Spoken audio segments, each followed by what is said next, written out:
বন্দা তোকে আমি ফজরে ডাকলাম পাইলাম না, বন্দা জোহরে ডাকলাম পাইলাম না, আসরে ডাকলাম পাইলাম না, মাগরিবে ডাকলাম পাইলাম না, এশায়ে ডাকলাম পাইলাম না, টঙ্গীর ইজতেমায় ডাকলাম পাইলাম না, চরমনার মাহফিলে ডাকলাম পাইলাম না, ওয়াজের মাহফিলে ডাকলাম বন্দা পাইলাম না, রমজানের সারিতে ডাকলাম পাইলাম না। বন্দাকে আমি আল্লাহর ডাকে সাড়া না দিয়া কিয়ামতের ময়দানে জাহান্নামে যখন যাবি, জাহান্নামের ফেরেশতারা জাহান্নামের শিকল হাতে পায়ে লাগায়া যখন জাহান্নামের দিকে টেনে হিঁচড়ে নিয়ে যাবে, বারবার পেছনের দিকে ফিরে ফিরে তাকাবি আর আমি আল্লাহকে আল্লাহ বলে ডাকবি। বন্দা 1000 জবাব দিলেও 1000 বছর ডাকলেও আমি আল্লাহর জবাব পাবি না রে বন্দা। এ পয়গম্বর, জিনাকার যখন আমি আল্লাহর রহমতের দরজায় দাঁড়াইয়া গেছি, ওর জন্য তো রহমতের দরজাটা ভিতর থেকে আমি আল্লাহ বন্ধ করে দিয়েছিলাম। ও বারবার নক করে আর বলে আল্লাহ আল্লাহ আল্লাহ,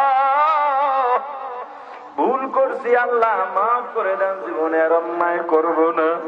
আমি আল্লাহ ভিতর থেকে জাগাইয়া দিলাম, না না তোকে আর মাফ করা যাবে না, তুই আমি আল্লাহর নাফরমানি করেছ,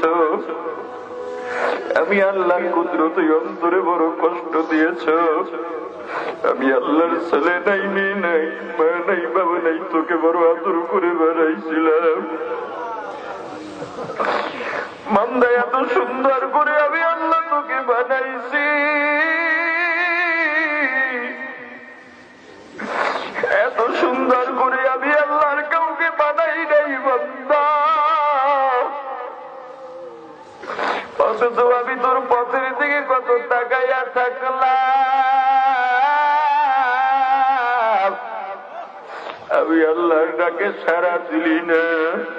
এ পয়গম্বর কিন্তু জিনাকার থামে নাই, অন্তরের মধ্যে আফসোস নিয়ে আমি আল্লাহর রহমতের দরজাটা ছাড়াই না। একটা সময় জিনাকার যখন আমি আল্লাহকে আল্লাহ আল্লাহ আল্লাহ বলে ডাক দিতে শুরু করেছে, আমি আল্লাহর রহমতের দরিয়ায় ঢেউ শুরু হয়ে গেছে, আমি আল্লাহর রহমতের দরিয়ায় তুফান শুরু হয়ে গেছে।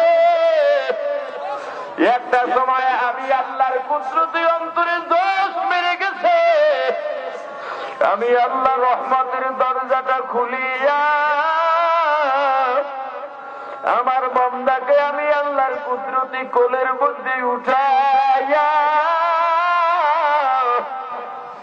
আমার বান্দার গুনাহগুলো আমি আল্লাহ আমার কুদরতি হাত দিয়া ছেড়ে দিলাম।